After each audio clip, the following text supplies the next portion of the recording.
S40 Kejahilan Mike. Apapun yang ada di dunia memanglah bukan milik kita, namun tiada salahnya jika kita tetap mempertahankan apa yang menjadi hak kita.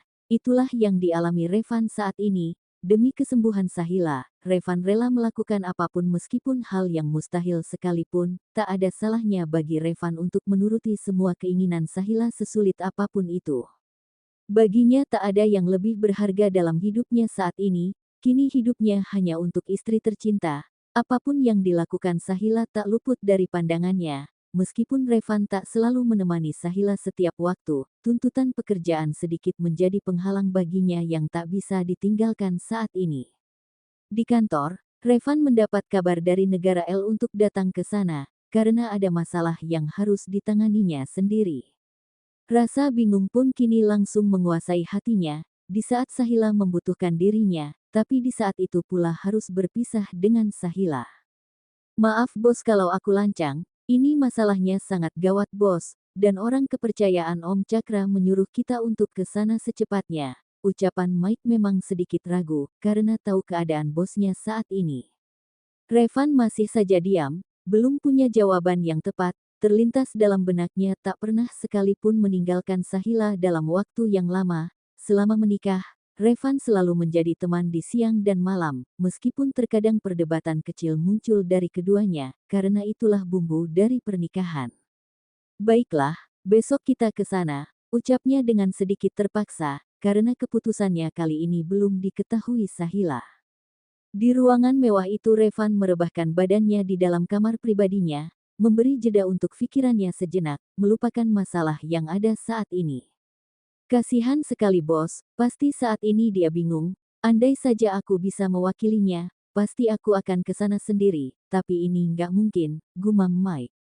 Dalam perjalanan pulang pun Revan masih memikirkan alasan apa yang akan diberikan untuk Sahila. Pasalnya ini mendadak dan Sahila butuh orang untuk menyemangatinya. Meski masih banyak orang yang menyayanginya, namun keberadaan Revan bagaikan satu berlian di antara 1000 perunggu. Sosok yang selalu memberinya kasih sayang, itu memanglah menjadi ketergantungannya saat ini. Sahila tak bisa jauh dari Revan, itu faktanya. Kaki yang terseok-seok itu mulai menaiki anak tangga rumahnya. Dengan berat kaki melangkah, namun tak dapat dihindari. Mas kamu sudah pulang. Sahila menghampiri Revan yang baru membuka pintu kamar. Revan tersenyum dan memberikan sebuah kecupan yang begitu mesra. Namun wajah yang lesu itu tak bisa disembunyikan, Sahila yang cerdas pun langsung mulai menginterogasinya. Kenapa lagi? Apa ada masalah? Sahila membuka jas Revan. Seperti yang sudah biasa terjadi, Revan tak menjawab namun memberi pelukan mesra, dan itu selalu dilakukannya selama menjadi suami Sahila. Kalau Mas nggak mau cerita nggak apa-apa, sekarang Mas mandi dulu, aku sudah siapkan air hangat. Revan langsung ke kamar mandi mengguyur semua baju yang dipakainya. Kenapa lagi dengan Mas Revan? Nggak mungkin dia diam saja kalau nggak ada masalah, batin Sahila. Sahila berdiri di depan pintu kamar mandi menunggu Revan yang sedikit lama. Namun sebelum mengetuk, Revan sudah membuka pintu duluan. Tangan yang sudah melayang itu pun mengenai dada bidang Revan. Kalau mukul yang terasa sayang, ini tuh nggak terasa, Revan mulai menggoda Sahila. Maaf, lagian Mas itu lama sekali, aku kan capek berdiri di sini. Sahila sambil menyegir. Apa kamu baik-baik saja hari ini, apa nggak ada keluhan? Sahila menggeleng. Lagian aku kan baru besok lagi ke rumah sakit, dan kata Ririn aku harus berangkat pagi, soalnya Ririn ada seminar di kampus. Revan terkejut, pasalnya Ririn adalah orang satu-satunya yang akan diperintah untuk menjaga Sahila, tapi dengan bersamaan Ririn juga akan meninggalkan rumah sakit. Kenapa Ririn gak bilang sama aku? Revan terlihat tegang, membuat Sahila semakin penasaran. Sebenarnya ada apa Mas? Kenapa Mas terlihat tegang begitu? Sahila memegang kedua pipi itu. Sayang, besok Mas harus pergi ke negara L, dan Mas berharap Ririn yang menemanimu di rumah sakit. Terus bagaimana kalau dia nggak ada, Mas harus gimana? Revan semakin menunjukkan kekesalannya. Aku nggak apa-apa, lagian di sana kan banyak suster. Aku yakin mereka juga akan menjagaku. Mas nggak perlu khawatir, aku tahu Mas pasti bingung dengan keputusan ini, tapi yakinlah Tuhan akan menjaga kita, dimanapun kita berada. Dan sekarang Mas tidurlah, besok Mas akan melakukan perjalanan jauh, pasti itu akan menguras tenaga. Sahila memastikan Revan untuk tidak memikirkannya lagi. Meskipun ada rasa sedih dalam hati Sahila saat ini, namun itu dipendamnya demi menjaga agar Revan tak ragu dengan keputusannya. Aku tahu kamu pasti bingung, tapi aku tidak mau menjadikan sakitku ini sebagai alasan untuk membuatmu tetap di sini. Sebenarnya aku juga ingin kamu berada di dekatku, tapi aku nggak mau egois. Bukan hanya aku yang membutuhkanmu, tapi perusahaan juga membutuhkanmu, batin Sahila. Aku sangat beruntung memilikimu, kamu selalu pengertian, kamu sakit, tapi kamu terlihat begitu tegar, bahkan aku pun tidak akan bisa sepertimu, batin Revan. Sahila membuka lemari untuk mempersiapkan baju yang akan dibawa Revan, namun Sahila bingung baju apa yang akan dipakai Revan selama di negara L. Mas, kamu berapa hari di sana, dan baju yang mana yang harus aku siapkan? Tanya Sahila sambil memilah-milih baju yang ada di lemari. Sayang, sudah kamu harus istirahat, biar aku sendiri saja yang menyiapkannya.